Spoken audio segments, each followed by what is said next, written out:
8-2 साया सामने आता है। उस रात नूर ने फैसला किया, वो अब डरकर नहीं भागेगी। अगर ये कोई शरारती जिन्न या शैतान है तो अल्लाह की आयतें उसे दूर कर देंगी। रात का वक्त था, सब सो चुके थे। नूर ने सूरह बकरा की तिलावत शुरू की, धीरे धीरे, पूरे ध्यान से। जैसे ही वो आयतुल कुर्सी पर पहुंची, कमरे की खिड़की अपने आप खुल गई और पर्दा जोर से हिलने लगा। मगर इस बार नूर डरी नहीं। उसने आंखें बंद करके पढ़ना जारी रखा। और तभी एक खुशबू कमरे में फैल गई, मिट्टी और ओद की मिलीजुली, अजीब सी, जैसे बारिश में कोई पुरानी मस्जिद भीग रही हो।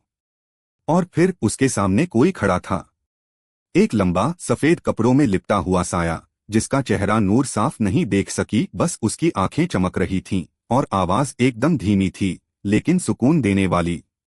मैं अंधेरे में था, तेरी तिलावत ने मुझे खींच लिया, मैं तुझे नुकसान नहीं पहुंचाऊंगा। नूर की धड़कन तेज थी, लेकिन डर कम। उसने पूछा, कौन हो तुम और क्यों मेरे पास आते हो? साया बोला, मैं एक मुस्लिम जिन्न हूं। कुरान की तिलावत जहां होती है, हम वहां खींचे चले आते हैं। लेकिन इंसान अब पढ़ता कहाँ है? तू रोशनी है उस अंधेरे में, अल्लाह ने तुझे चुना है। नूर हैरान थी, चुना? किस लिए? लेकिन साया अचानक गायब हो गया, बस एक आवाज हवा में रह गई, जल्द तुझे समझ आएगा, तेरे पास कोई अमानत है। थर्ड पार्ट के लिए कमेंट करें और सब्सक्राइब करना ना भूले।